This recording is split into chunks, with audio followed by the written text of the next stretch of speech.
It is 7 o'clock. Going to call this meeting to order. Roll call, please. Councilmember Saper. Here. Councilmember Tull. Here. Councilmember Smith. Here. Councilmember Clevenger. Here. Councilmember Roberts. Here. Councilmember Clark. Here. Councilmember Palumbi. Here. Councilmember Graves. Here. We'll do the Pledge of Allegiance this evening, led by Councilmember Saper. Okay, so it is Thursday, October 14th, 2021. It is 7:02 p.m., so we will call to order the Equity and Inclusion Commission meeting. Sorry about that. I pledge allegiance to the flag of the United States of America and to the republic for which it stands, one nation, under God, indivisible, with liberty and justice for all. All right, thank you. And I like that solid multitasking going on over there with the council. I like this. Next item is the approval of the agenda. Is there a motion to approve the agenda? Move to approve. Second. There's a second by Councilmember Clark. The agenda items for today. All right, we're going to pause this equity and inclusion. Is that the Business. Councilmember Saper. there? Here? Yes. We are voting on the approval of the agenda. Yes. Okay. Councilmember Tull. Yes. Councilmember Smith. Yes. Councilmember Clevenger. Yes, ma'am. Councilmember Roberts. Yes. Councilmember Clark. Yes. Councilmember Palumbi. Yes. Councilmember Graves. Yes. All right, next item is the comments from the public. So anyone on the public wishing to speak, please indicate, I think, by raising your hand, or I don't know, help me out here. How else can they do it? Stephen. Okay. This is Stephen. And at this point, there is nobody in the attendees section. So there is nobody to make comments. Going, gone. All right. Next item is the consent agenda. Is there a motion to approve the consent agenda? Move to approve. Second. Call the roll, please. Councilmember Saper. Yes. Councilmember Tull. Yes. Councilmember Smith. Yes. Councilmember Clevenger. Yes, ma'am. Councilmember Roberts. Yes. Councilmember Clark. Yes. Councilmember Palumbi. Yes. Councilmember Graves. Yes.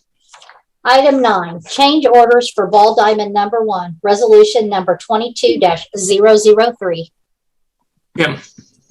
I'd like to call on the Parks and Recreation Director, Victoria Ressler. Good evening, Mayor and Council. Before you is the requested change order for the electrical work to be done to the press box and the permanent pitching mounds to be added to each of the bullpens. At the beginning of the Diamond 1 project, a 5% contingency was built into the project to help cover these unexpected expenses. And I would be happy to answer any questions that you may have. Okay, so I'm going to ask a question about the overall timeline here. When is this project expected to be completed? I don't have a completion date for you right now. I expect it to be completed on time. However, the holdup with the playtime would be the sod at the moment. Once we get the sod in, then it has to have at least 6 weeks of grow time, and that's where kind of the pushback may occur. Okay, so do we know how close that puts us to the high school baseball season? So we've already talked to the athletic director, David Garrison, and he's already making other arrangements for them to practice and play probably throughout March. I can give you a better idea once we actually get the sod in, and then it's dependent on weather and freezing, thawing, grow time. Fantastic. My only other question, then I'll give someone else some time. On the one of the amendments related to, so I'm pulling it up here, allowing Spectrum to connect for streaming and Wi-Fi services. Is there a reason we aren't connecting Link City? Link City does not provide the streaming and the Wi-Fi. So they can, once we decide to take the park online, they can provide, and Stephen can help me out here and better answer this question. They don't do the Wi-Fi. Okay. All right. No, thank you. That's my only questions I had on this. Further council member comments?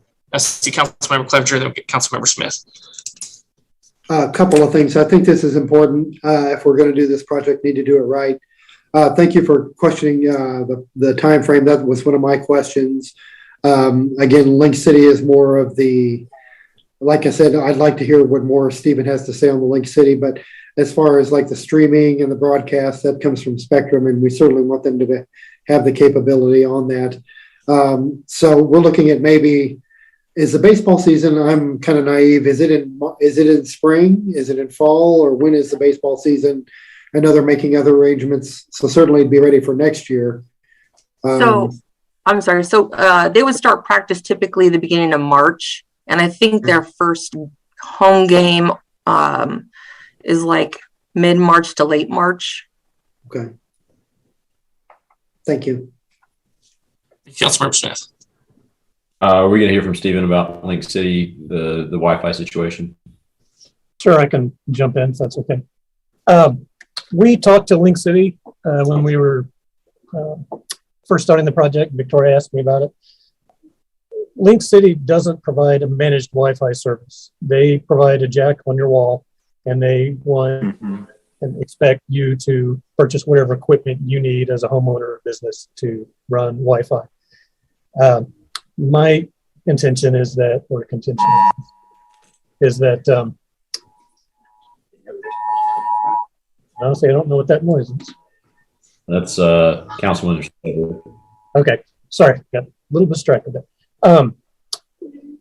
The people who are going to come use this are going to be using Wi-Fi. No one's going to show up with a laptop and cables and wanting to plug in. So we wanted a managed service with an 800 number to call when there's a problem to take over. So that's why we decided that Spectrum would be the best bet. And we did talk with Link City, and they didn't really express any interest in going forward. Plus the amount of fiber installation and boring and just the installation costs in general would have been beyond, I think, what they were willing to do. So does that make sense? Appreciate that. If you say it's the right decision, I'll absolutely trust that. My question is about the contingency. So the 5% was built in. Is this coming out of the contingency, or is this in addition to, like on top of everything else? This would be coming out of the contingency. Okay, very good. Move to approve. Your second. Second. There's a second by Councilmember Clevenger. No, I just add, my line of thinking was they do all these recruiting videos and everything else, and people are going to need the hookups to get that high quality content on there. Initially, I wondered if there wasn't a way for there to be a revenue stream for the Parks and Rec as well, kind of at the tail end of all these various people coming in and doing all this stuff. But okay, we have a first and a second. Call the roll, please. Councilmember Saper, Yes. Councilmember Toll, Yes. Councilmember Smith, Yes. Councilmember Clevenger, Yes, ma'am. Councilmember Roberts, Yes. Councilmember Clark, Yes. Councilmember Palumbi, Yes. Councilmember Graves. Yes. 8-0, motion carried. Number 10, design services for I-29 shared use path professional services agreement, resolution number 22-001. Kim. I'd like to call on the Community Development Director, Sarah Copeland. Good evening, Mayor and Council. The agreement that is before you this evening is for the preliminary design for an off-street shared use path that would connect Diamond Parkway and 16th Avenue to the eastern end of 14th Avenue underneath Interstate 29 or 35. This is a critical part of the recommended network that's part of our bicycle master plan, because it would allow people to connect across the interstate while diverting them away from the 16th Avenue truck route and away from the 16th Avenue interchange with Interstate 35. The bicycle master plan identified 3 possible options for this path, but also identified a need to do further analysis and community engagement to select a preferred route and design the path. This project was included in this year's adopted budget. Staff interviewed three firms to provide, or three teams of firms to provide the design, coordination, and engineering services for this project, and selected the Horner and Schifrin team as the most qualified to conduct this work.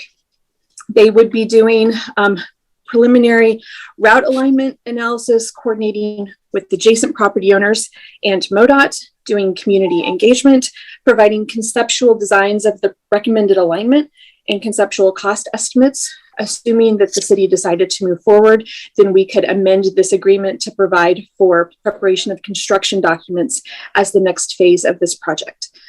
We do have Paul Wojciechowski, I hope I got that right, Paul, with Horner and Schifrin with us tonight. If you have any specific questions for him, but staff would recommend approving this agreement so that this project can move forward this spring. I'd be happy to answer any questions you might have. All right, thank you. Councilmember comments. Seeing none is, Councilmember Smith.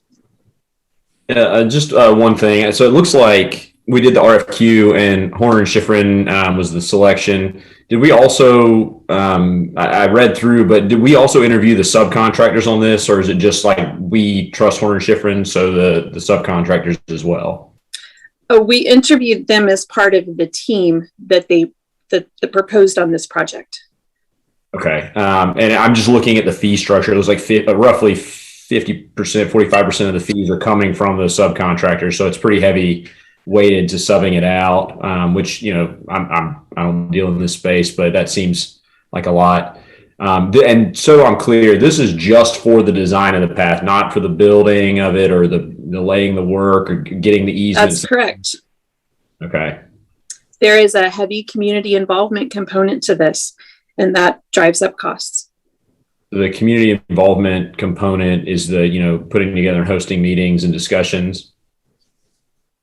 Among other things. Paul, would you like to chime in? Yeah. So it's not super heavy on engagement. It's about this. We have about $20,000 worth just for the sub to help us with that, and it's Shockey Consulting. Horner and Schifrin does community engagement also, so I'll be leading a lot of that engagement and working with Shockey and the city on that, meeting with stakeholders, property owners to make sure that we get buy-in for the project and for the selected preferred routing of the trail. So that is a significant piece of it. I guess what I'm struggling to wrap my head around is like we're routing from 14th to 16th, and there's a pretty narrow band that we're going to hit. I mean, it's not like we're shifting a bunch of different options. I'll just come out to like $109,000, like a big number to draw a line up through from 14th to 16th without any of the, before accounting for construction and getting property that we need. I trust that this is what you do professionally, but for the work that I'm seeing on the map, I don't know how many different options we're going to be looking at to engage, you know, $20,000 to get community engagement and businesses engaged. It seems like a lot. So that's really my only, it's not a criticism of you, Paul. It's just, it's a big number. Further council member comments? Seeing none, is there a motion? Move to approve. Second. A second. Second by Councilmember Toll. Call the roll, please. Councilmember Saper, Yes. Councilmember Toll, Yes. Councilmember Smith, Yes. Councilmember Clevenger, Yes. Councilmember Roberts, Yes. Councilmember Clark, Yes. Councilmember Palumbi, Yes. and Councilmember Graves. No. 7-1, motion carried. Number 11, budget amendment resolution, virus diagnostic supplies, resolution number 22-004. Okay, I'll try to knock this one out real quick. So this is a request from the fire department. Obviously, we have our own testing system. Each cartridge takes about $68 is what it costs for each cartridge. We're averaging about 3 a day right now. And so there's been a request just to order more supplies to do more testing. If there's further questions, we can get Chief Hargis on. But that's the basic explanation of this one. Councilmember Toll. I move to approve. Second. All right, call the roll, please. Councilmember Saper, Yes. Councilmember Toll, Yes. Councilmember Smith, Yes. Councilmember Clevenger, Absolutely. Councilmember Roberts, Yes. Councilmember Clark, Yes. Councilmember Palumbi, Definitely. Councilmember Graves. Yes. 8-0, motion carried. Number 12, Budget Amendment Resolution, Mars AES Encryption Update, Resolution number 22-005. Okay, now we're getting into encryption keys and police radios. So Kim, this one I'm not going to do. That's okay. I'd like to call on the police chief, Kevin Freeman. Good evening, Mayor and Council. Before you tonight is a request for a budget amendment for our radio maintenance line. What the long memo you have kind of basically explains is we bought our radios last year. We encrypted them like we were supposed to do, following all the Mars standards at the time. And then over the last six months or so, there's been a change within the Mars radio system to change that encryption system. So the money that we're asking for in our radio maintenance line will allow us to pay for that change in the system. So in short, we did everything that we were supposed to do based on the prior specifications, but the goalposts were moved on us, and we keep our radio maintenance line pretty lean. Basically, it covers the cost to be on the Mars system and a few dollars here and there for some radio repairs. So happy to answer any questions. Any questions? Move to approve. Yeah. Second. Okay. Did you get those motions there, Crystal? Yes. Okay. I saw a couple hands. Councilmember Toll, did you have a question? I was just going to say, I really like the reading about the part that you're going to take off that old channel so there aren't any mishaps. But yes, I agree with the move to approve. All right. Also, Councilmember Clevenger, I saw your hand. Did you have a question? Yeah, just a ditto. I mean, this is important. We need to be with in the community and be able to communicate with other agencies. So just a ditto on that. All right. Any further councilmember comments? Seeing none, call the roll, please. Councilmember Saper, Yes. Councilmember Toll, Yes. Councilmember Smith, Yes. Councilmember Clevenger, Yes, ma'am. Councilmember Roberts, Yes. Councilmember Clark, Yes. Councilmember Palumbi, Yes. Councilmember Graves. Yes. 8-0, motion carried. Number 13, Design Services for 25th Avenue Water Main Reconstruction, Resolution number 22-002. Kim. I'd like to call on the Public Works Director, Anthony Sands. Good evening, Mayor and Council. Item 13 before you tonight is for the design of replacement water main along 25th Avenue between Macon and Quebec streets. The design will be facilitated by the city's on-call engineering firm Wilson & Company through a task order. It was proposed in this year's budget to begin looking at our water infrastructure and begin a process of planning water main replacements in areas that are historically known issues. This will be the second line proposed by city staff for replacement. It was identified to be designed and replaced next fiscal year. However, because of recent main breaks along this main, we're asking for the funds this year to begin design so we can jump faster into construction if the budget is continued as proposed beginning FY23 in October. With that, I'll be happy to answer any questions. All right, councilmember questions. Councilmember Clevenger and then Councilmember Saper. Just a couple of things. Definitely living in Ward 3, I know this is an area that definitely needs some work. So appreciate you bringing it forward. Just one question as far as, and I asked Kim on this, the scope of work on this document shows like, it says 25th Street. We're not going to run into any legality issues. I mean, I know we're talking about 25th Avenue, but is that going to play any, because some of the documents say 25th Street instead of 25th Avenue. I know we've had issues before with confusing with Kansas City, so I just want to make sure that that's not better not be fixing their streets. No, we're not paying for their streets. No, absolutely not. I think that was just a misstep by the contractor or the consulting firm. I can verify with them that they definitely mean 25th Avenue. Yeah, sure. Do we need additional from Barcy? Are we good? We good? No, we only have one. We had 25th. Okay, it happens to be an avenue. I didn't prepare the task order. Obviously, as Anthony indicated, it was prepared by the contractor, the consultant rather. It'll be easy, and we only got it in a PDF form, so it'll be easy. Anthony, why don't you just ask them to change their references there to 25th Avenue, and with the blessing of the council tonight, when they pass it, they'll pass it with the understanding that it says 25th Avenue. Absolutely. Okay, All right. there you go. Is there a motion with the amended street? No, Councilmember Saper. Go ahead. Like many other people, I got a email from our 5th District Council person saying how much money is coming to Missouri. And one of the things is for water main and lead pipe and water main repair. Have we explored tapping into any of those funds? So as far as I can understand, because the rules on the new Infrastructure Act haven't been completely hammered out yet, it looks like a lot of that funding is going to come down through revolving loans through the state. At this point, we haven't really investigated using those loan structures. They kind of come with different circumstances that we would have to really want to study before we dive into it.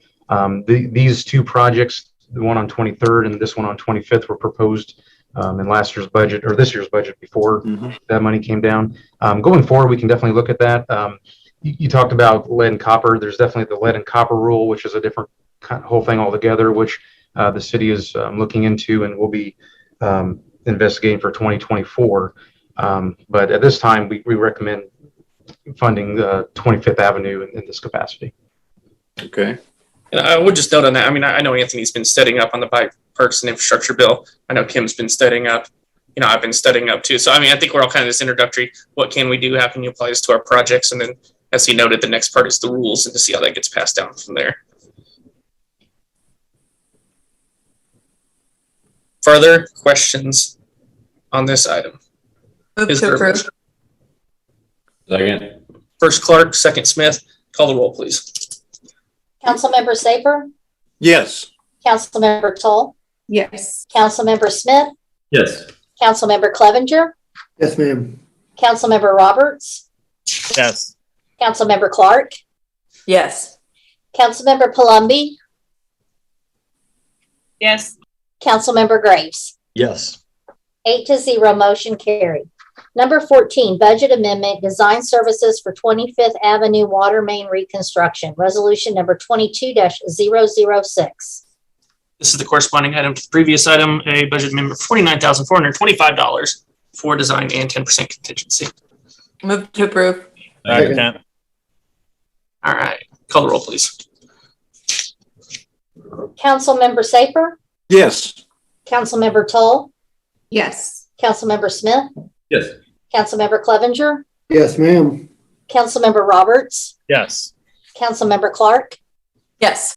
Councilmember Palumbi, Yes. Councilmember Graves. Yes. 8-0, motion carried. Number 15, Burlington Complete Street Engineering Services for Phases 2 and 3, Olson Task Order number 4, resolution number 22-007. Kim. I'd like to call on the Community Development Director, Sarah Copeland. In 2017, the city entered into a master agreement with Olson to provide engineering services related to the Burlington Corridor Complete Street. To date, the council has approved 3 work orders that are providing for the preliminary engineering and development of construction documents for phase 1 of the project, which is primarily on the east side of the corridor, and design for a water line replacement. At this time, we're working on securing the necessary right-of-way and easements for phase 1 construction. The task order that's currently before the council provides for design of improvements in phases 2 and 3 of the project, which include the medians and the west side of the corridor from 10th Avenue to 32nd Avenue. These plans would include sidewalks, landscaping, curb bump outs, improved bus stops, and lighting. And these services will include coordination with MoDOT, the KCATA, and utility companies. The work associated with this task order is expected to be complete by January of 2024, which would allow us to bid the project for 2024. This conforms with our capital planning and with the planning for federal surface transportation funds. The city will be receiving over $6 million to support the construction of phase 3. I would be happy to answer any questions you might have about this. Thank you. Councilmember, questions, comments? Councilmember Saper. Many people are really want a streetcar expansion to North Kansas City. I don't know where that sound is coming from. And they're very excited about it. We talked about it during our previous council meeting at 6 o'clock. Mm-hmm. And the problem that I'm having is that the Burlington Corridor Complete Street Plan really doesn't have any provision for a streetcar. And I go ahead. The 2014 North Rail study called for running the streetcar through the median of Burlington. And so this project has been very careful to ensure that anything that's constructed would not stand in the way of that. I would also note that one of the things that the current streetcar study is doing is confirming whether that is still the preferred route or whether we would prefer to run the streetcar up Swift, which again would not have any conflict with these plans. Go ahead, Saber. Just a follow up to that. As I read the plan, the complete street plan, it really talks about using part of the roadway for the streetcar. Mm-hmm. And that seems to be I would suspect a non-starter for MoDOT, which Burlington is part of their major north access between north and south parts of the metropolitan area. And the streetcar, of course, would impede the flow of traffic to some extent and reduce it. And I can't imagine them really buying into that. And in terms of the median strip, the way the designs are presented in the plan, you would have to remove all of the existing trees and plants, and essentially it'd be a bare spot, which doesn't seem very attractive. And on top of that, you end up with a real problem with trying to get any kind of streetcar up there. And we've got a plan in place. We're now dealing with the Kansas City Streetcar Authority and the Kansas City Area Transportation Authority. You've got a planning process in place for the streetcar and its feasibility. And it seems to me that when this original complete street plan for Burlington Corridor was presented, which was 5-6 years ago, the streetcar wasn't really in the mix at that point. The North Rail study was completed in 2014. The Burlington Corridor Complete Street Plan happened after that. But so it was completed and adopted by the city in 2016. Yeah, but the funding had evaporated, and so it was off the table largely. So at this point, it would seem to me, since we have a light rail streetcar study underway right now, it seemed to me we should actually pause any further steps in the Burlington Street Corridor program until we get a better sense of where the streetcar study is. I wouldn't want to compromise the streetcar study in any way. Councilmember Roberts. I think if I'm hearing Sarah correctly, that I don't think that anything we'd be doing here would be impeding such efforts. And I think that we see this date, we're quite a ways out from phases 2 and 3. We're trying to get ahead of this thing that's been slowly ongoing and get it to completion state. However, once I think the streetcar plans start coming to fruition, we can always adapt and adjust. That's kind of what we've always done here. If we keep pausing things to maybe wait for something, we're just always going to be living in the past. I'll always be living in the regrets, always be like looking at, the price went up and up and up and up. But I don't think, unless I'm wrong, Sarah, that any of this, anything on the Burlington, any of the phases would impede at this time, from our knowledge, any of the streetcar progress. No, it would not. I think kind of what he's alluding to is there's obviously going to be some construction in the median, and he's seeing that construction potentially going away. Is kind of what I'm hearing from Councilmember Saper. I think the goal is to minimize that. 1, 2. When is the construction of this phase even? Are we looking at constructing this phase? I guess 2024. 2024, and so by then, right now we're getting into the North Rail, updating the North Rail study again, and hopefully by the end of the year we should have the update on that. And some of that would be, you're going to start looking at those which path do you want to take? Do you want to go up Swift or do you want to go up Burlington? Which one makes most sense?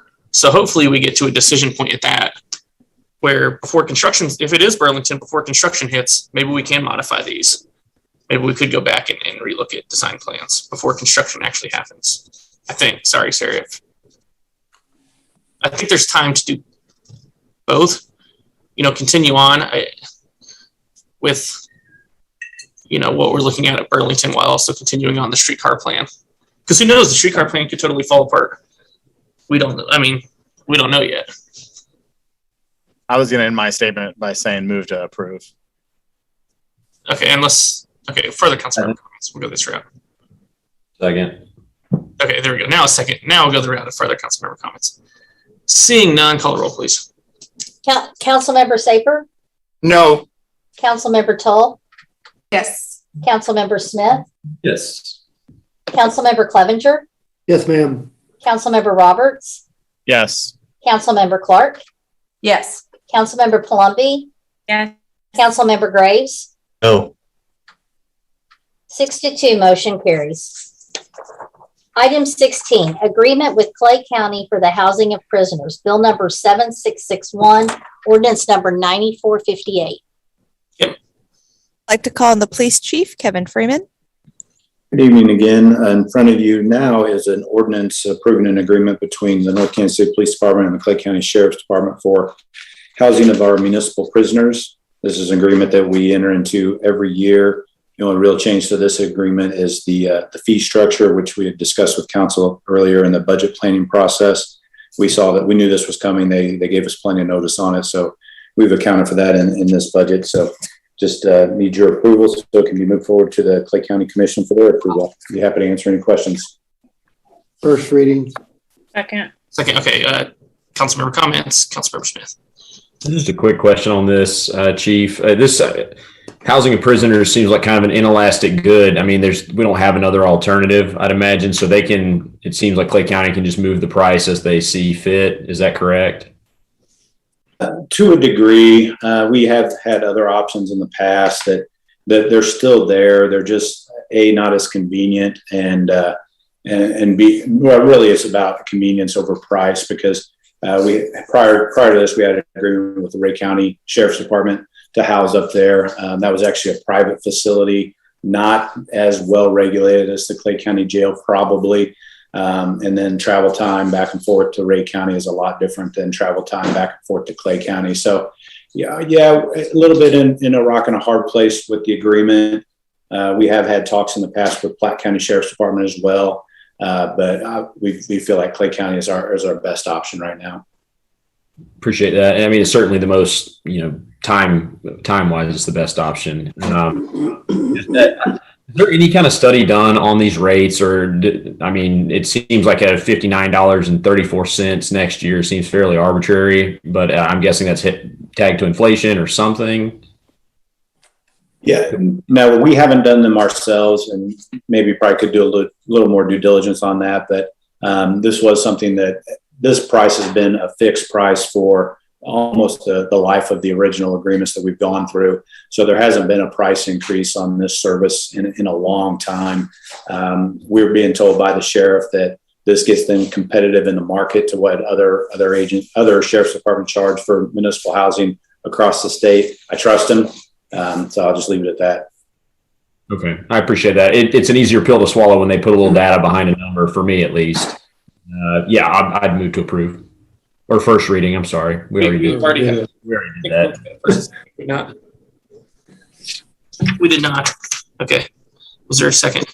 We already have a second. See, there we go. The first track. Further council member. That's for first reading now. There we go. Any further council member comments this time?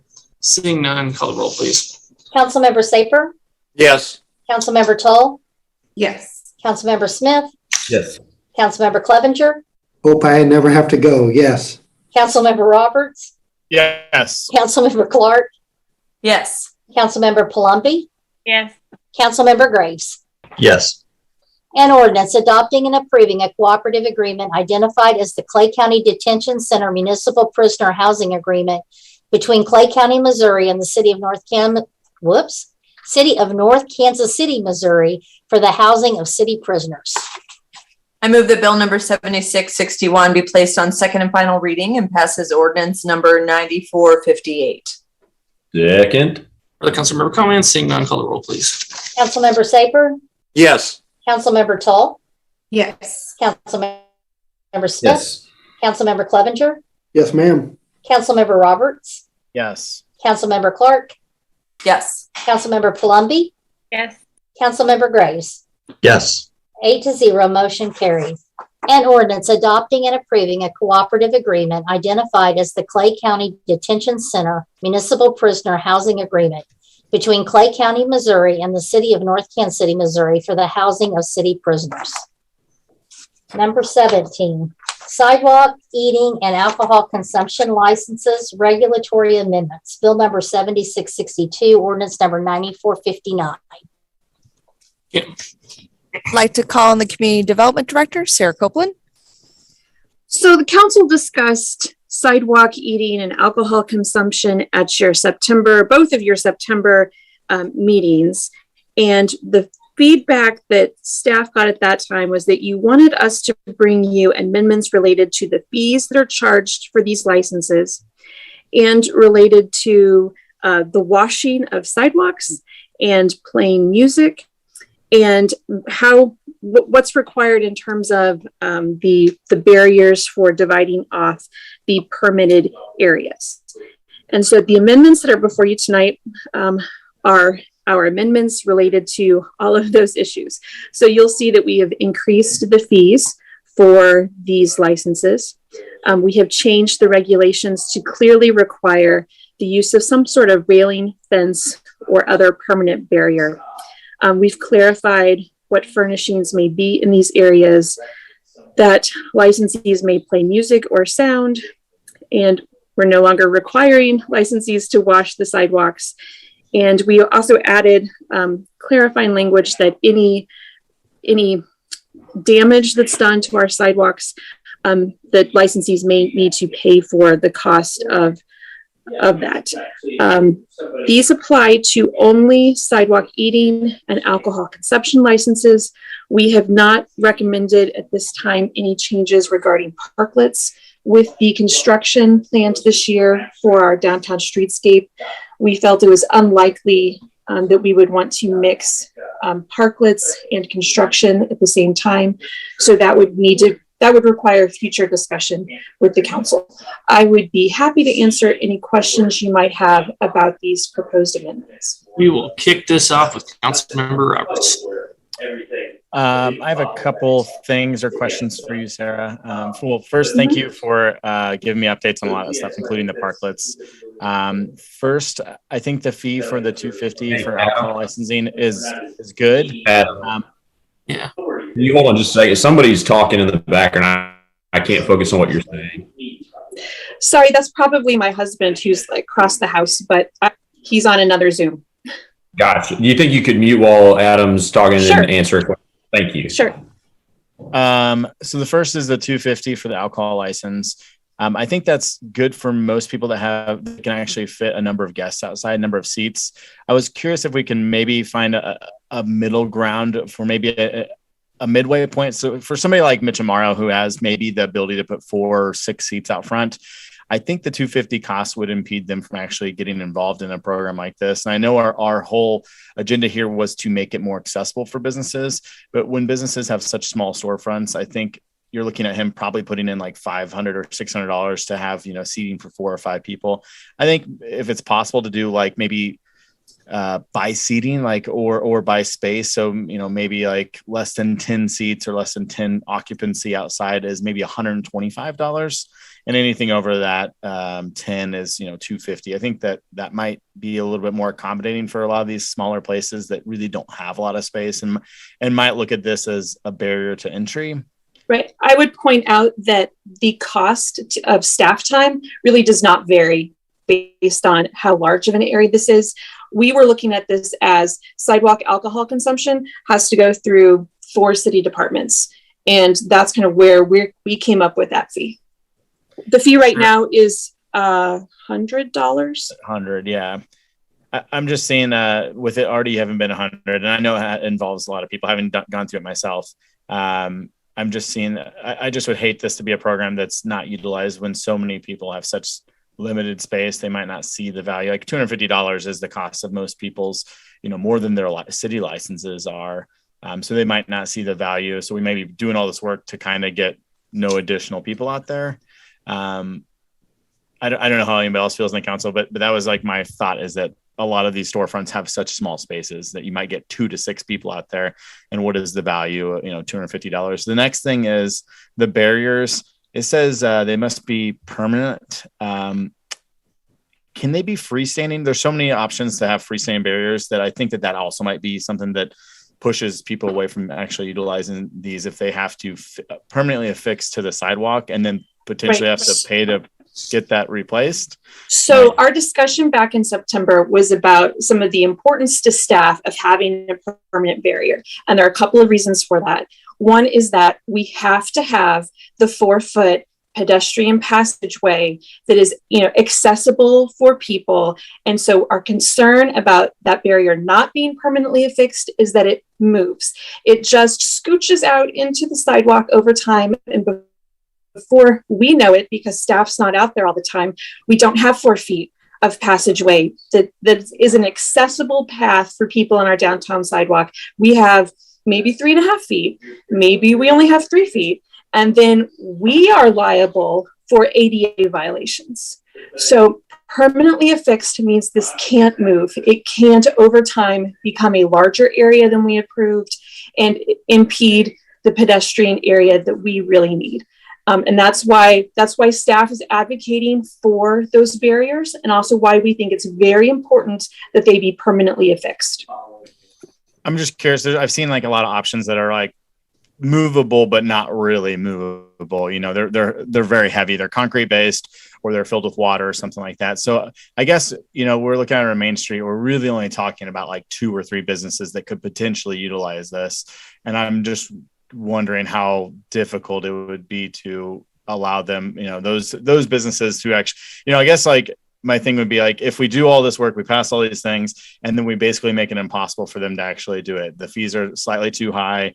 The barriers have to be permanently fixed. And then if that business ever leaves or wants to remove them, they have to pay to the city to, there's all these fees. All of a sudden it's like, well, I don't want to do it because it's $500 to put it in there. And then if I move or change it in any way, I have to pay the city to fix it. And we don't know what that cost is. So it's like, it kind of becomes like, this just made it more difficult for people to put a cafe outside when the whole goal was to make these a lot more simplistic. Of course, it's a lot easier if you're just having a sandwich outside, but I guess the alcohol thing really just makes it such a barrier that I don't think the couple people we're looking at, I don't think would even want to go through this process if there's all these potential question marks and fees. If like we can't find a way to, conditionally, when all those, 4 different staff members have to approve the barriers, I'm just wondering if there's a way that when they come to you with a barrier and they're like, we're going to use these things filled with water, you can't really move them. They weigh 150 pounds. They're hard to move. If that would be acceptable, of course, like anything else, people can always file a complaint or have somebody come out and look at it if they're not following the rules, because I don't think we're talking about 20 different businesses. I think we're talking about 2 or 3 businesses here, and I certainly think that'd be a relatively easy thing to maintain and have them follow the rules. Or they lose their license, right? That's kind of the alternative. If they can't follow the rule, they lose their license. I don't know. Those are the concerns I've heard this week from the business.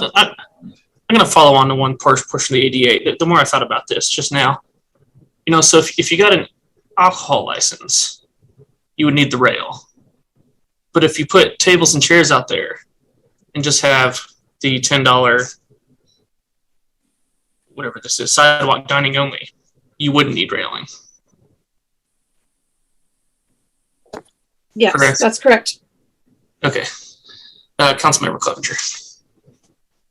Couple of things. I want to kind of piggyback on what Adam was saying. I think what the council intent is having a physical barrier that lets you can't take your alcohol out of this area. My question is, if they're permanently affixed and we get to the dead of winter, nobody's going to be sitting outside. What do you do with those? Are you going to leave those railings out there? or you're going to allow more space for people to walk in the snow or whatever we have when it's not being used. So the permanent, I think the permanent thing, I mean, I understand what you want. I think it should be something that's not readily movable, but I think it needs to be a physical barrier, but I don't know about permanent, making it exactly affixed to the sidewalk. So that's just my opinion. Go ahead, Sarah. The Chapels and Jefferson's barriers are permanently affixed, and they're there throughout the year. Mm-hmm. Councilmember Smith. Couple of things.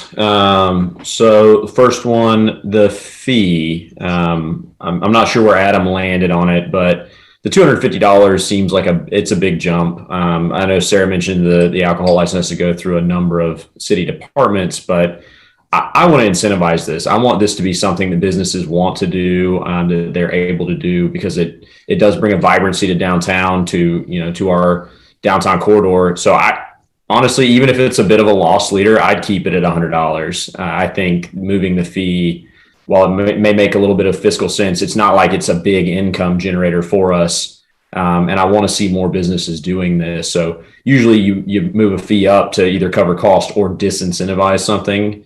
And so I don't really want to make this any more of a barrier than it already is.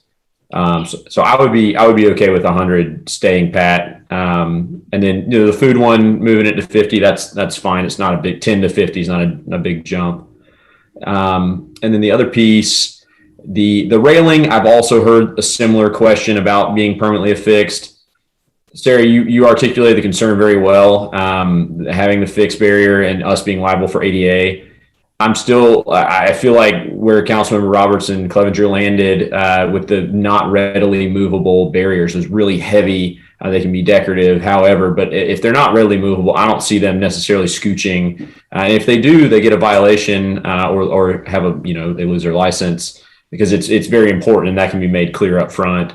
But that would, make it a much less of a barrier to entry for businesses. And, not just thinking about the businesses that exist, but the ones in the future that we don't even know exist, to maybe that would help them consider moving here and opening up a storefront. The other thing, so furnishings. So it says the only items or the only furnishings permitted are tables, chairs, umbrellas, and outdoor planters.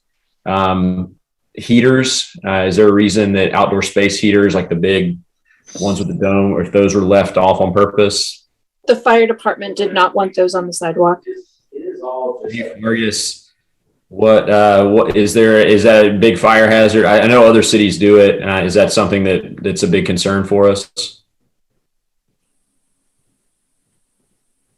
Not sure if you're talking or if you're muted or sleeping. Anytime we put those barriers up on the sidewalks, it creates a hard time for us to get into a storefront through a window or something in the event of emergency. It delays our ability to respond to that and creates another obstacle to pull hoses around or in a smoky environment trying to get around and into the buildings.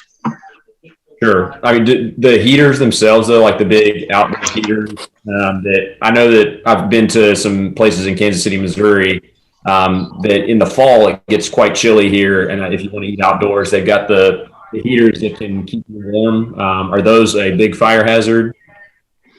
Yeah, anytime you have, if they're rated and set properly, it's not bad, but it's anytime you have the propane bottles out there and flames around people, you have a hazard. Okay.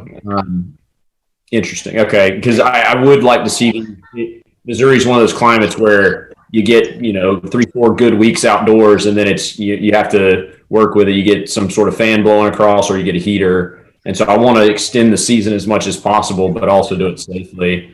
So I would like to consider some form of heat available if there's a safer way, something we can look at going forward. And we would be glad. We would be glad to work with any of the restaurants or anything wanting to do that, to see what was out there that would meet the codes. I'd also point out that sidewalk dining licenses expire on October 31st of every year. And we were not directed to extend that time period previously. Interesting. Okay. So I guess two questions. One, would we be interested in considering that? Two, if we are, could Chief Argus, could you bring us back an additional amendment in the future with regulations related to heaters? I most certainly can. Okay, certainly we would want the rated thing. We, would want it done properly if allowed, safely, of course. So, sorry, Councilmember Smith, did you have further questions? I think that's all for me. Again, if we move to extend it in the future, we'd bring that with in tandem with Chief Hargis's advice. Thank you. I think I saw Saper. Wait, Councilmember Saper. To piggyback on Councilman Smith's point that this is not just for the 1 or 2 or 3 businesses that might want it now. We're talking about the future and maybe attracting other businesses that might want to take advantage of this. And in fact, the city is in fact giving these businesses public space without any ground rent being charged. We're just asking for the fees that would cover the cost of, so that they could establish the use of public space. And that doesn't seem too outrageous. And if those costs are so outrageous, then these businesses probably are in financial trouble themselves if they can't afford that, and if it doesn't meet their business plan. So I think the fees that we've set and the standards are quite reasonable. The only place I push back on the public spaces is we still have free parking out front. I mean, that's one of the largest subsidies we have. I mean, would we consider metered parking? Would we consider that may be something we'd look at in the future? Pushing that as well. No, yeah. Sorry, I wasn't. No, I was just curious. If that would also be something, because that's another way. I could see both ways. If we want to meet in the middle here somewhere on fees, because we do have to get a better understanding. And Kim, this might be something for you down the road here. Is to get a better understanding of our fees, our fee structures, and how much staff time goes into these things. Because like you said, it's multiple departments. But do we have any idea right now? Standard permit, no issues, how long it would take to issue one of these permits and to go through all the steps? No, I could not tell you that. Okay. About me in the middle of 150. Better grasp on with probably all of our fees going forward. Councilmember Palumbi. Do we have an estimate as to how many businesses are using this program at the $100 amount? Just to kind of get an estimate as to how many people this would actually impact. We typically issue sidewalk alcohol licenses to Chapels and to Jeffersons. We're kind of in the middle of license years right now, in that the old licenses expired October 31st. People have not started renewing anything yet. I really couldn't tell you about the sidewalk dining though. Yeah, to piggyback off of that, I would be kind of in favor of what Councilmember Roberts and Smith have said. I don't think that this is going to generate any revenue, and I do want to incentivize people to use the program. We can always look at increasing to a different amount if we see that maybe we think the staff work is taking too much and we need to increase it. But I really want to incentivize more of the businesses to use it. So I would be in favor of keeping it at the 100 as well. All right. So we got a lot of things here. Does someone have, Councilmember Toll? And then I'll reconcile some of this here, unless Lisa's going to do it for me. Well, no, I have a different idea than pulling Anthony in for. So sorry, Anthony. If we were looking at trying to make a uniform look, or to know that things are set in the right position, and we know with our temporary parklets, we brought the city in to set those up with the barricades properly. Could we choose a railing or something more uniform that could be used on businesses, and those businesses could hire the city, basically pay a fee, and the city installs it? We know that it's installed correctly, that it fits ADA rules, that it kind of has a uniform look down the street. If they're all similar, is that something that we would be able to, not free necessarily like the parklets, like you would have to pay a fee, just like if you were doing it yourself, you would have had to buy the railing sort of thing. But is that something we could do to assure safety and the aesthetics? What are your thoughts, Anthony? Well, I guess I'd probably default to Tom Barzee just because I don't know if there's a liability issue there as far as the city installing something for that use. But I don't know. That's definitely something we can research. That would cost more than $250. Absolutely. No, it would be in addition. It would be in addition to that. It wouldn't be the licensing fee. It would be an option of what we could do going forward, just to make sure that things are installed properly and that we have the right aesthetic look down the street if we're trying to stay uniform at all. This is Kim. I mean, if that is kind of the general consensus of the council, that's something that we can look into and bring that forward at a future time. If you guys want to maybe have some more dialogue and direct us. All right. Okay, sorry, Councilmember Toll. Was there more? No, it was an idea. I would like to hear people's thoughts on it. Then we will kick it back around here to anyone. I saw Councilmember Smith. Yeah, Lisa, it's a very interesting idea, keeping things clean and uniform, but I kind of err to the other direction. I like businesses to be able to express kind of their vibe. So having the same railing for Screenland Armor versus a Sail Away versus a Colony might not be, I mean, it could be, it could look really clean and uniform, or it could be each one puts up a different thing. One might have planters, one might have a fixed rail, that kind of thing. So that's my thought on it. And it would be likely a pretty high cost because anything that runs through the city and then has to go through bid processes and all that ends up ratcheting up in cost, and it may become prohibitively expensive for the businesses. I'd be happy to combine things into a motion if that's what we're looking to do. Unless you want to do it, Mayor. Yeah, I mean, unless you're going to get a first and second throw out amendment, however you want to do this. Yeah, if you want to try to reconcile into one motion, I'll just remind everyone, if you vote the motion down because you don't like everything in its entirety, we can go back and you can get an additional motion with different pieces. So you're not stuck, just so everyone's clear on the process here. You could vote down an amendment, which I think Councilmember Smith's getting ready to do. And then we'd just go back to the original ordinance again, and then we could make amendments further. Okay, I can make that motion, but if Amy or Tony want to make a comment first, that's great. Yeah, sorry. Yeah. I think for me, what I'm trying to understand is we're then right now reconciling whether we want to keep 100 or move it to 250. And then also the deal with the fixed railing. We all agreed before, obviously, that we needed something very distinct for barrier purposes for the police department, especially to be able to, regulate things and be able to distinctly notice a noticeable line of crossing.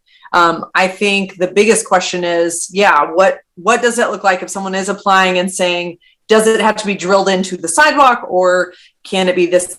And if we have like a suggested list or some examples that work out or things like that, I think that's my biggest thing. I mean, I guess on Darcy's motion, could we consider just striking permanently affixed and replacing that with something else, or striking that entirety, which I guess might be for your end motion there. But we'll circle around the horn and come back to that. And I couldn't hear you there. Councilmember Saber. We've got anywhere from 6 to 12 moving parts to this that some of us are in partial agreement on, others are opposed to. I think this needs more maybe staff and individual discussion. And I would like to table this at the moment. It's not like they need to have these ready by next week. So this is something we can take a little more time to think about, and what all these moving parts are and how they fit together. I can take that as a motion. Was that a motion to table? Yes, indeed. A suggestion to table. Okay. Motion to table. Is there a second to motion? Is there a second to the motion to table? Motion fails for lack of a second. Councilmember Roberts. We'll eventually get back to you, Councilmember Smith. I think there is a lot of the things we're kind of talking about here are kind of already in the process, which in the original discussion, I kind of walked you through how this process happens. When you submit this, as Sarah mentioned, it goes through multiple people in the city and the state. Mm-hmm. So a lot of people on an individual basis, look at every single one. So I think we need to take this on an individual basis because no one's space in the front of their stores are the same. So I think all we need to do is adjust permanent fixture to an acceptable fixture that's going to go through so many people's hands. And then you could, then $200 or $250 does make sense because they're taking the time to review and individually work on this for each business. So I think it's just the wording right now where the wording puts out a lot of people. It makes me feel like I have to spend a lot of money, fix this to the cement. And then if my business goes under in these uncertain times, potentially pay money that I don't think I can afford. I think if we remove those things, the processes will already work all these out. They will work with the businesses to find a way to make sure whatever materials they're using to put out front look good. And, we can come up with a term for this, or if we want a design code, but I think that they could find a means to approve or disapprove somebody's fixtures, whatever they're doing out front, whether if they're trying to put 4 cones and, tape out front, that's not going to fly visually or as a permanent fixture. But if they're trying to find, these cones that are filled with water and weigh 150 pounds and aren't going anywhere, and go out there and approve them and let them know, just like you have a liquor license, here are the rules.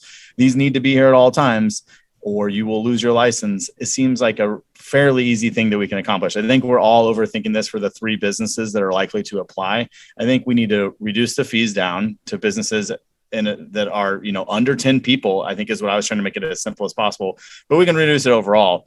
Certainly if it's $50 for somebody with a sandwich out there, we could double it and it's $100. That's what it is now, but fine. Let's go to $150, $175. That's still increasing it quite a bit.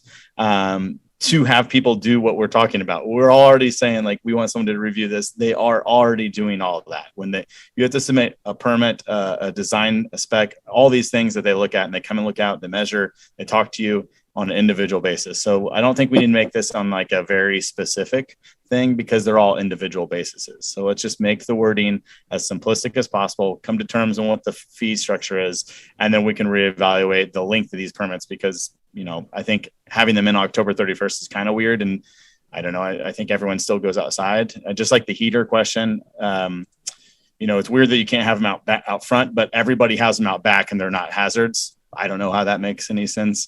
But certainly I can count 10 places. Pretty much anybody with an outside area has heaters out there. So I just need us to clarify these 3 things, which is the cost, the barrier question, and then I think if the barrier is not going to be permanent, then if it is permanent, they have to fix the concrete. So that stays in, and that makes sense. But I think that there should be a value to that, not to exceed X amount of dollars. And that's maybe a public works question, but I'm sure you could say if there's 4 spots drilled into the concrete, what that would cost to fix. Let's say not to exceed $200 so that people aren't just like, here's a question mark of what you're going to have to pay, reimburse the city.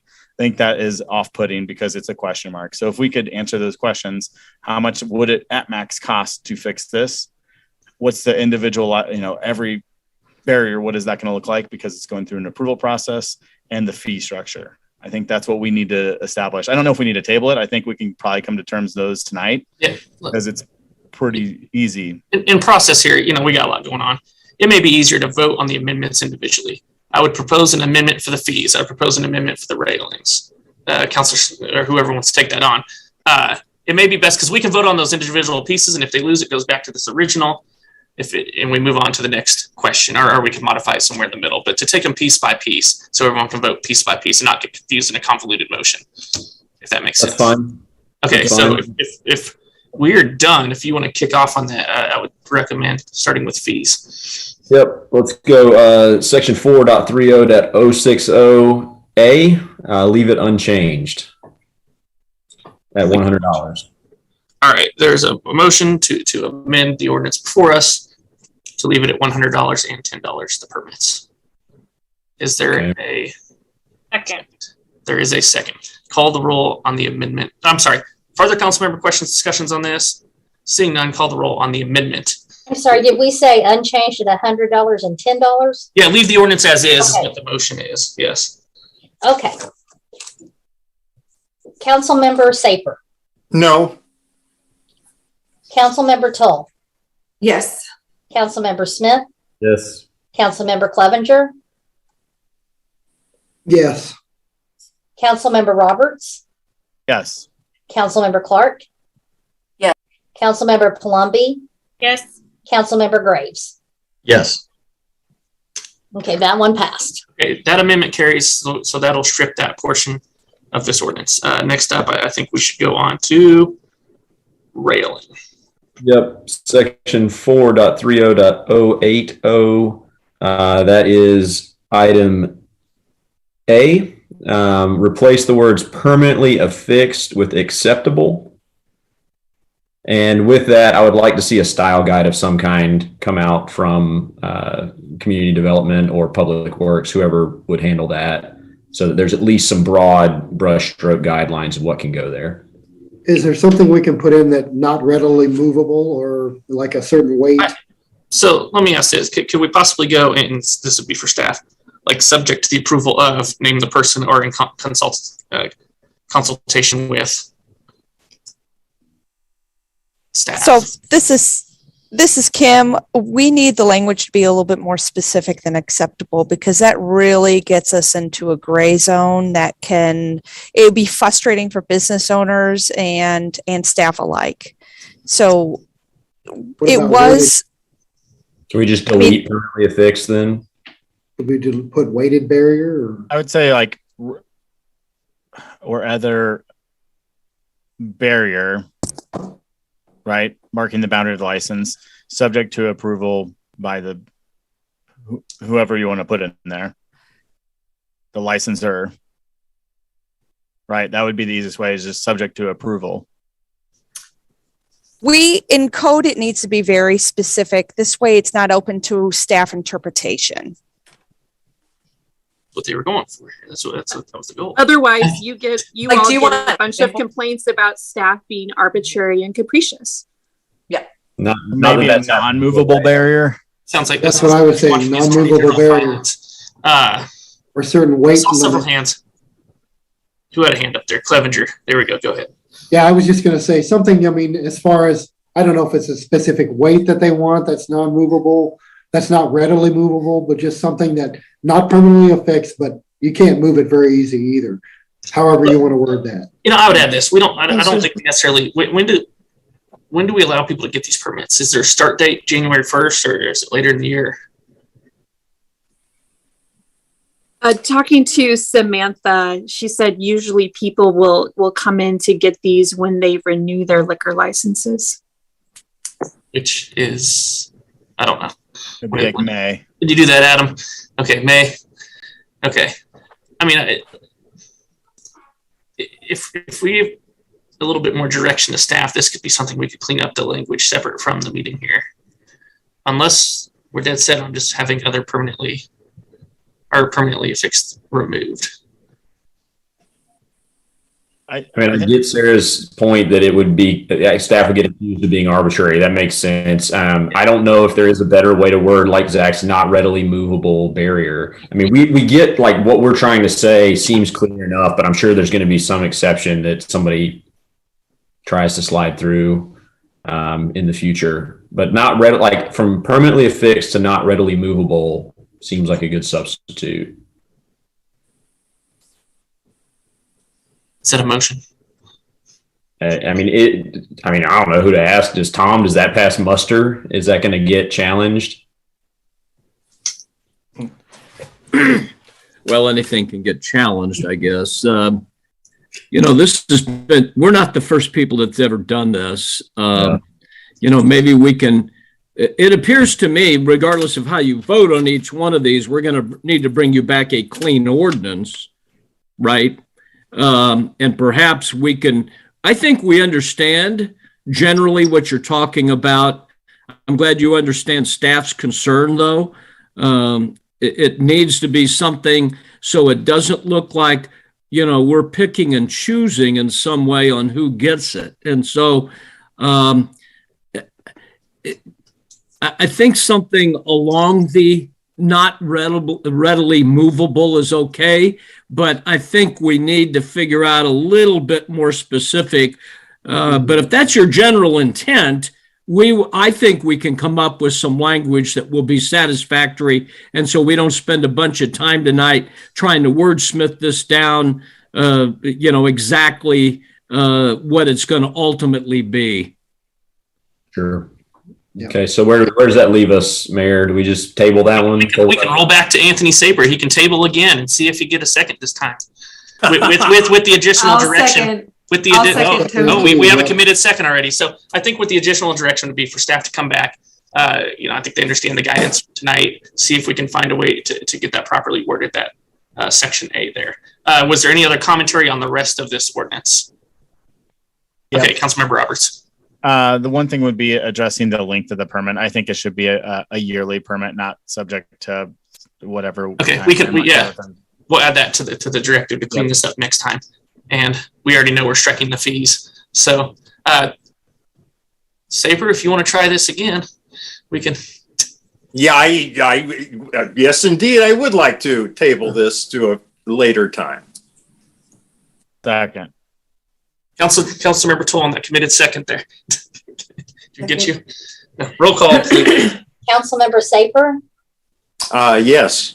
Councilmember Toll, Yes. Councilmember Smith, Yes. Councilmember Clevenger, Yes, ma'am. Councilmember Roberts, Yes. Councilmember Clark, Yes. Councilmember Palumbi, Yes. Councilmember Graves. I took a lot of notes on that just to get to that point. I hope Kim did too. Next item. Okay, item 18, approving accounts due and payable by the city through January, I think I have the wrong date, 15th, 2022. First reading. Second. Call roll, please. Councilmember Saper, Yes. Councilmember Toll, Yes. Councilmember Smith, Yes. Councilmember Clevenger, Yes, ma'am.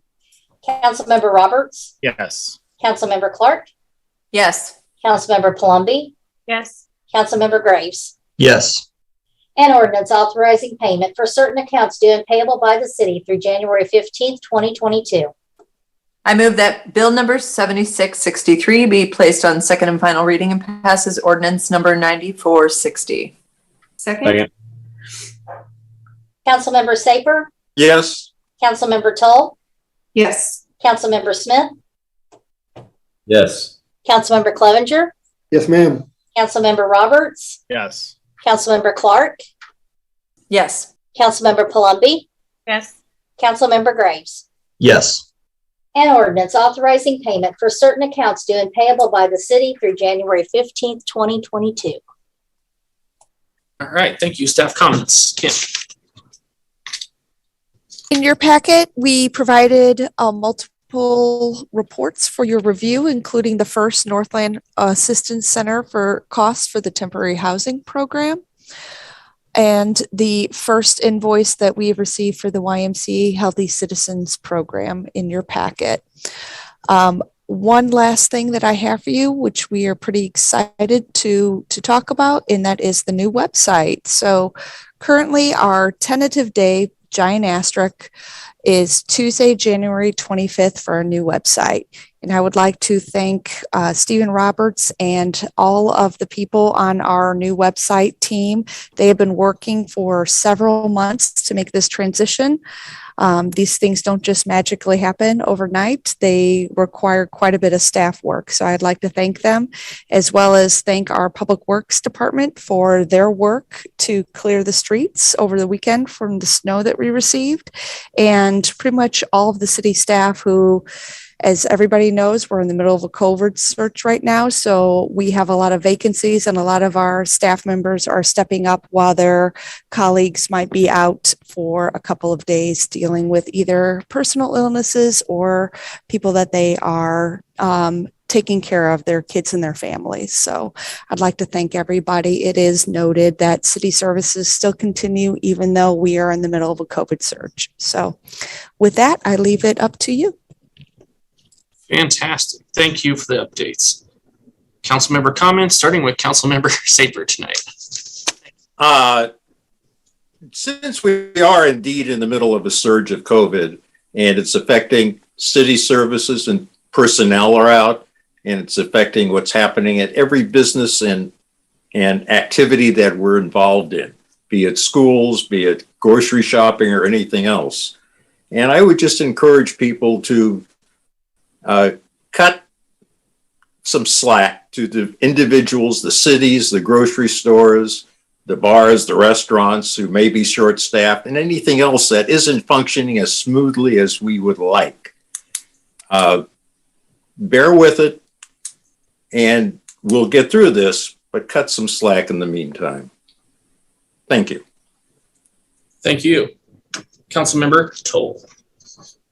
I want to thank the mayor and his leadership in taking us online for this. I like the plan of being flexible going forward because we really don't know what it's going to be like week to week as far as staff and council are concerned.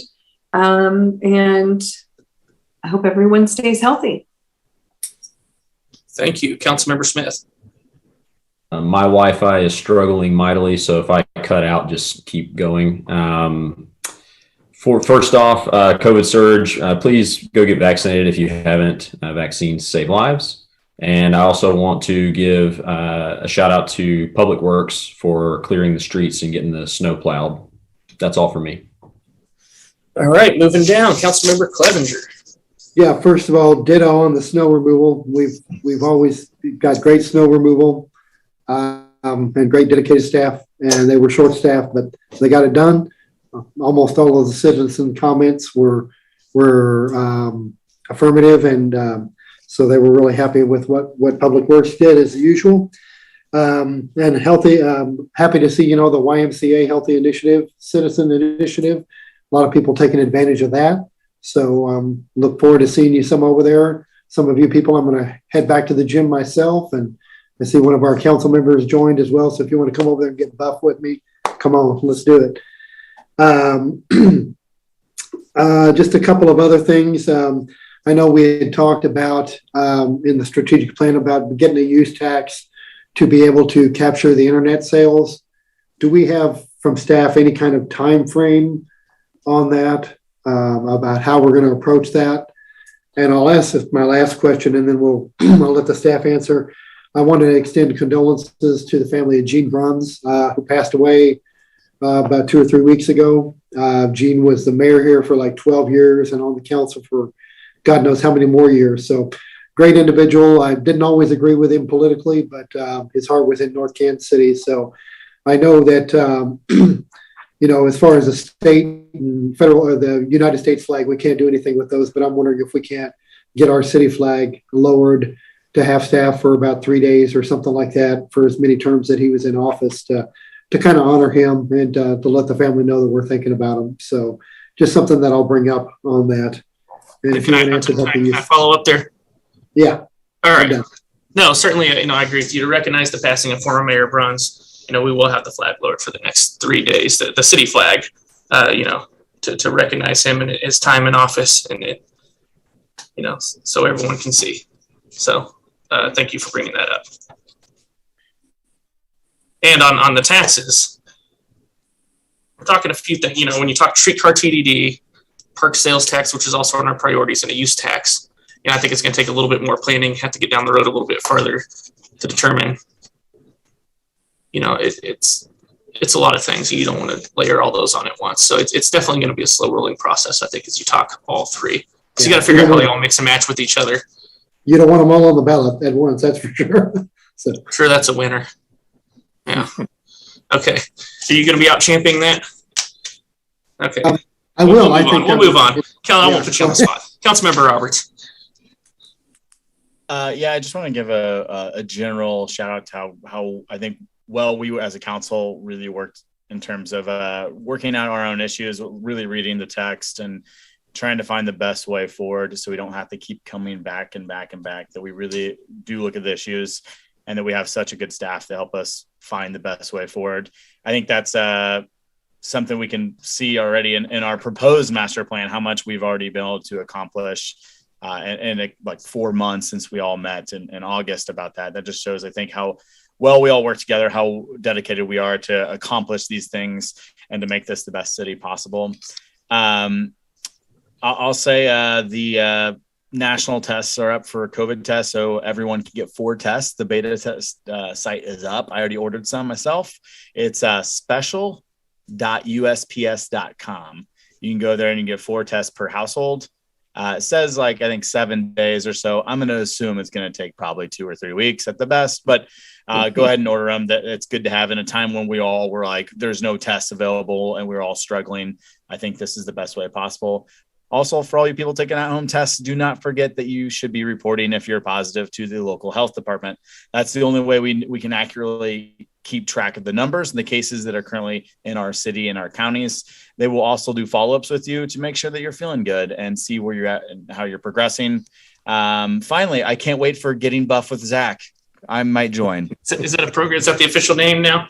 I've heard of it. Thank you, Councilmember Roberts, Councilmember Clark.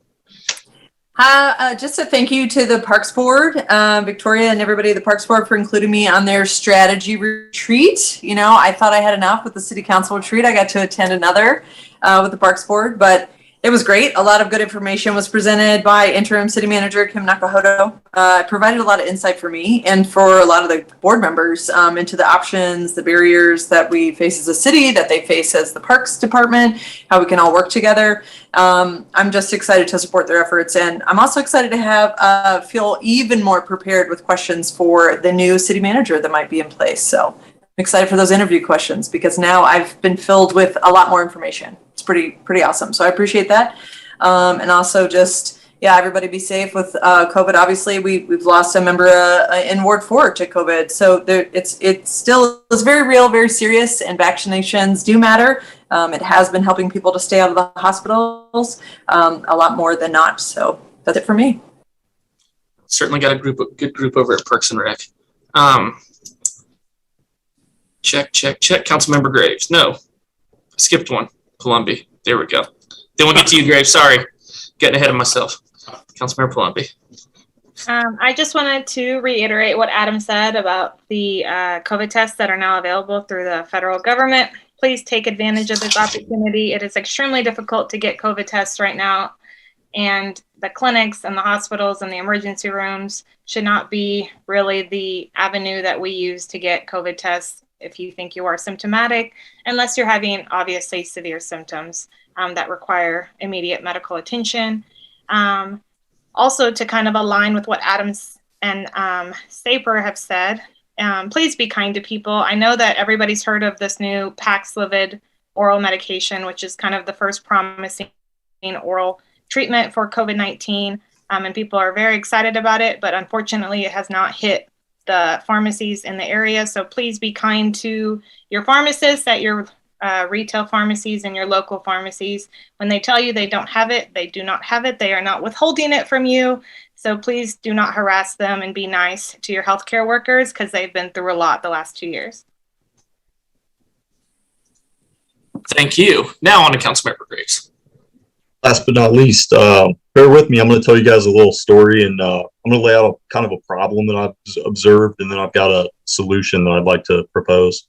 So during the previous mayoral administration, myself as just a citizen at the time, I was not on city council, I observed that there was often drama about board appointments, even brought up by people that are still on the current city council.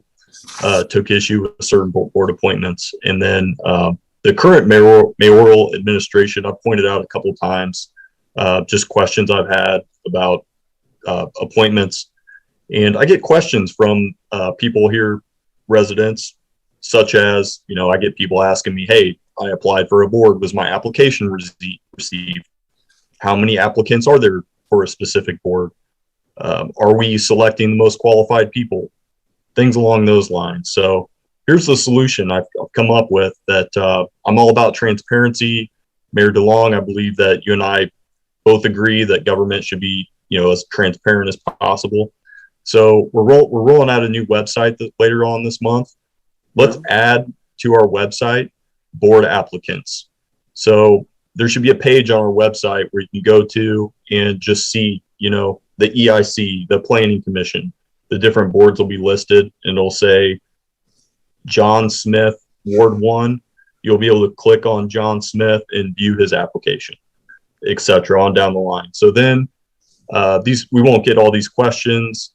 We'll be transparent. People will know that their application was received. When there are board appointments, that are on the consent agenda. I don't think people in the community actually understand that people like myself that are on the city council, I do not have access to applications. I have people ask me all the time, like, hey, can you put a word in for me? How many applications are there? Things along those lines. I have no clue. It's all private. The only person that I know that has access is the mayor. So I would suggest we just put all the applicants out there for everyone to look at, and then we'll be transparent. We'll know that the best people are being selected. And so that's my thoughts. Thank you. Thank you. That leaves me. I was going to talk about, I can take those recommendations, look at that. Beyond that, I was going to recommend sign up for your COVID test now, your testing kits, because who knows, it may take 3 months to get here, but sign up, it'll eventually get here. I have nothing further, actually, so that's it. We can move on to number 22, Crystal.